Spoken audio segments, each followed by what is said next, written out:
नमस्कार मेरे दर्शक मित्रों, प्रभु यीशु मसीह के मधुर नाम में आप सभी को प्रेमी सलाम। आवाज बैठा बैठा आपको सुने नजर आ रहा होगा। आवाज बैठा हुआ है, गला थोड़ा प्रॉब्लम है ठंडी की वजह से। कोई बात नहीं, थोड़ा सर्दी की वजह से प्रॉब्लम है, लेकिन कोई बात नहीं। प्रभु की दया है हमारे साथ, आपके साथ। प्रभु की दया है, इसलिए धन्यवाद। जीवित परमेश्वर है आपके और मेरे साथ।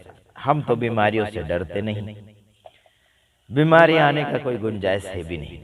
आएगी तो तब देखा जाएगा, लेकिन इस समय हम बात करेंगे जैसे कि लिखा है रोमियो 8 अध्याय उसका 1 वचन से 2 वचन। इसलिए अब जो मसीह यीशु में है उन पर दंड की आज्ञा नहीं। क्या समझ में आया इसमें? जो मसीह यीशु में है उनके ऊपर दंड की आज्ञा नहीं। किस रीति से मसीह में आप हो वो आपको देखना चाहिए। अगर आप मसीह यीशु में है, फिर आप गलती भी कर रहे हैं, गुनाह भी कर रहे हैं, तो फिर वो ओरिजिनल मसीह यीशु में नहीं कहलाता है। ओरिजिनल मसीह यीशु में आप लोग रहोगे तो ओरिजिनल काम करेंगे। जैसे यीशु किया करते थे उसी प्रकार से आप भी वो कार्य करते रहेंगे। ठीक है। जो मसीह यीशु के अंदर है उनके ऊपर दंड की आज्ञा बिल्कुल नहीं है, हुकुम नहीं है ना मेरे भाइयों बहनों। लोग तो जानबूझकर दंड की आज्ञा लाते हैं अपने ऊपर, कोई गुनाह करके, है ना, या फिर विरोधियों को फिर से सामना करने की कोशिश करते हैं। वो भी गलत रीति से मारने के लिए, तोड़ने के लिए और नीचे गिराने के लिए काफी कोशिश के ऊपर कोशिश की जाती है ना। तो ध्यान रखना।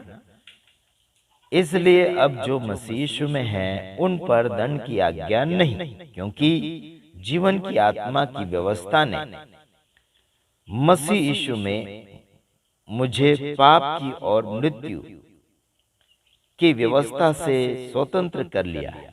Praise Lord. क्या कहा? पाप की और व्यवस्था से क्या किया है? पाप की और मृत्यु की व्यवस्था से स्वतंत्र कर लिया है। पाप की व्यवस्था से भी और मृत्यु की व्यवस्था से भी स्वतंत्र कर लिया है। वो कैसे स्वतंत्र किया है? अगर मसीह यीशु में है तो ठीक है, आप स्वतंत्र हैं, आप आजाद हैं। ठीक है, आप बंधन में नहीं हैं, आप दंड के अंदर नहीं हैं, आपके ऊपर दंड आने की गुंजाइश नहीं है अगर मसीह यीशु में है तो। क्योंकि आपका जो भी है वो माफ किया गया है, वह मुक्त कर दिया है, आजाद कर लिया गया आपको। ठीक है, तो समझ में आपको आना चाहिए। अगला वचन आपके सामने मैं फरमाने की कोशिश कर रहा हूं। रोमियो 8 का 1 वचन से 2 वचन। हाँ, अभी हम देखते हैं रोमियो 6 अध्याय का 4 वचन। इसलिए उस मृत्यु का बपतिस्मा पाने से हम उसके साथ गाड़े गए, ताकि जैसे मसीह पिता की महिमा के द्वारा मरे हुए में से जिलाया गया, वैसे ही हम भी नए जीवन के अनुसार चाल चलें। कैसे चाल चलें? नए जीवन के अनुसार चाल चलने की बात आती है यहाँ पर, क्योंकि हम उस मृत्यु का बपतिस्मा पाने से हम क्या हो गए? गाड़े गए, ताकि मसीह यानी कि जैसे मसीह पिता की महिमा के द्वारा मरे हुए में से जिलाया गया, वैसे ही हम भी नए मनुष्य यानी कि नए जीवन के अनुसार चाल चले। कैसा चाल चले? नए जीवन के अनुसार चाल चले, ऐसा यहाँ पर लिखा गया है, नए जीवन के अनुसार। तो आपका और मेरा जीवन कैसा है और कौन सा है, वो चाल आपकी प्रकट हो जाना चाहिए। ठीक है, काफी लोग नया चाल जैसा चाल चलने के लिए कोशिश तो करते हैं, लेकिन मैं उनकी पुरानी चाल को प्रकट कर देता हूँ, उनके खिलाफ में बोलकर, उनके विरोध में बोलकर, उन्हें चिढ़ाकर, है ना, उनको छेड़कर मैं उनके पुराने मनुष्यत्व का गुण उनके अंदर से प्रकट कर देता हूँ। बीते हुए दिनों में मैंने काफी पास्टरों का विरोध किया और उनका पुराना मनुष्यत्व बाहर निकल कर आ गया। उनको लगता होगा कि वो खुद आत्मिक है, बड़े बड़े कन्वेंशन करते हैं, वहां पर शामिल होते हैं, साथ ही साथ आत्मिक रीति से प्रार्थना करने का दावा भी करते हैं। फिर भी ऐसे व्यक्तियों को मैं परख कर दिखा दिया और वो सामने मेरे ऊपर ऐसे भड़के कि जैसा कोई हड़कीला कुत्ता किसी को काट रहा हो, ऐसे भड़के हुए मेरे ऊपर। जब मैंने ऑब्जेक्शन उठाया, जवाब उठाया, सवाल किया, उनको डांटा, उनको कुछ ऐसे शब्द मैंने बताए जो उनको सूट नहीं हो पाए, उनको लागू नहीं हो पाए, ऐसे शब्द मैंने उसके ऊपर इस्तेमाल किए। तो पुराना मनुष्यत्व जैसा अनुभव जो उनके अंदर था, पुराने मनुष्यत्व का अनुभव, वही सामने लाकर उन्होंने बताया। वचन को, एक भी वचन को लागू नहीं किया उसने खुद के ऊपर। मैंने कहा कि क्या आपका हकीकत तो बाहर आ गया? उसने कहा हाँ आ गया।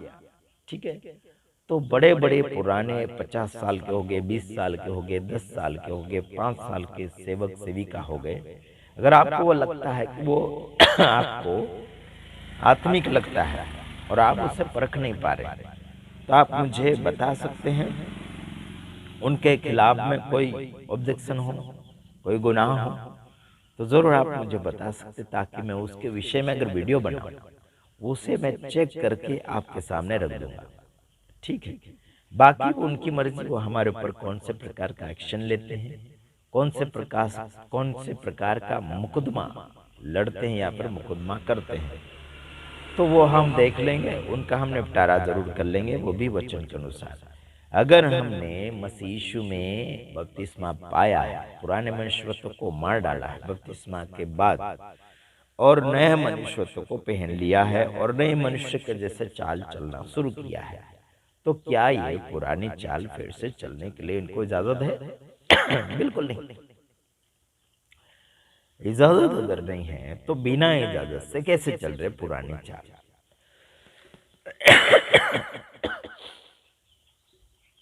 समझ रहे कि नहीं समझ रहे? पुरानी चाल चलने के लिए इजाजत बाइबल नहीं देती। यीशु मसीह के अंदर आने के बाद, यीशु मसीह के बाहर रहते हैं, ठीक है, कोई हरकत नहीं, लेकिन आप लोगों को मैं एक बात बताना चाहता हूँ, एक बात मैं आपको बताना चाहता हूँ कि उसके अनुग्रह में आप अगर आगे बढ़ रहे हैं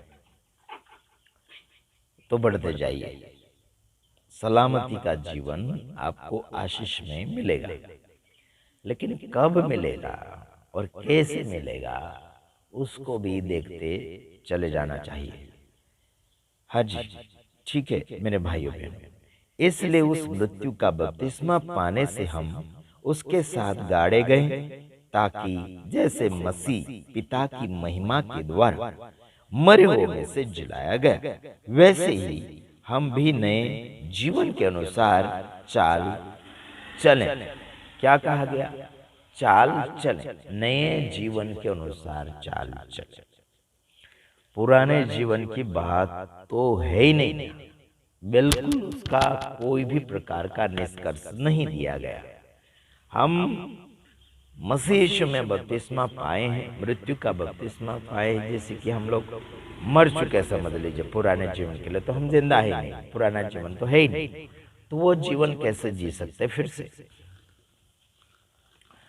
समझ रहे कि नहीं मेरे भाइयों बहनों? तो याद रखना, तुम्हें सलामती का जीवन अगर जीना है तो वचन को मानना पड़ेगा। काफी लोग कहते हैं कि हम आत्मिक जीवन तो जी रहे हैं, लेकिन जब इनका कारनामा हम बाहर लेकर आते हैं, सामने की ओर लेकर आते हैं, तब पता चल जाता है कि ये कौन सा जीवन जी रहे हैं। समझ रहे कि नहीं समझ रहे? ये कौन सा जीवन जी रहे हैं और कौन सी पार्टी में, 8 दिन, 10 दिन, 4 दिन नया जीवन जैसा, स्वर्गदूत जैसा जीकर दिखा देंगे, है ना। लेकिन जब उनके ऊपर अनब शनब शब्द आएंगे, विरोध आएगा, तब ये क्या करेंगे, भड़क उठेंगे। हमें भी लड़ते हैं यार लोग, हमसे भी टक्कर लड़ने की कोशिश करते हैं, हमारे साथ भी मुकदमा करने की कोशिश करते, पुलिस को भेजते, रिपोर्ट करते, पुलिस को फ़ोन करवाते, ये करवाते। उनका सब का जवाब हम लेकर बैठते हैं और तुरंत उनके सवालों का जवाब हम दे ही देते हैं। हम कई मीटिंग में जाते हैं, वीडियोस बनाते हैं, कई जगह तो रोका भी जाता है, कई जगह डर के कारण कुछ बोलते नहीं हैं, कई जगह देखते रहते हैं, घूरते रहते हैं, है ना। तो ऐसा होता है इनके अंदर, लेकिन हम उसका जवाब दे ही देते हैं, समझ रहे कि नहीं। हम उसका जवाब दे ही देते, हम तो बिंदास खुशी के साथ, आनंद के साथ मीटिंग में घूमते रहते हैं, वीडियो बनाते रहते हैं, उनके साथ मिलते हैं, बैठते भी हैं, लेकिन उनके मन में अलग रीति से विचार चलते रहते हैं। हमारे मन में तो एक ही विचार रहेगा, हम मसीह के हैं तो मसीह की ही बात करेंगे, मसीह जैसा ही व्यवहार करेंगे, यही हम सोचते हैं। तो हमने पढ़ा आपके सामने रोमियो 6 अध्याय का 4 वचन, फिर रोमियो 8 का 1 और 2 वचन हमने पढ़ा। दूसरे वीडियो में हम फिर पधारेंगे, तब तक के लिए बस इतना ही, दूसरी वीडियो में आएंगे। God bless you. जानकारी के लिए आप मुझे फ़ोन कर सकते हैं, अनब शनब बातचीत करने के लिए फ़ोन ना करें, ताकि आपका भी समय बर्बाद ना हो और मेरा समय भी बर्बाद ना हो। बस इतना ही काफ़ी। धन्यवाद। आमीन।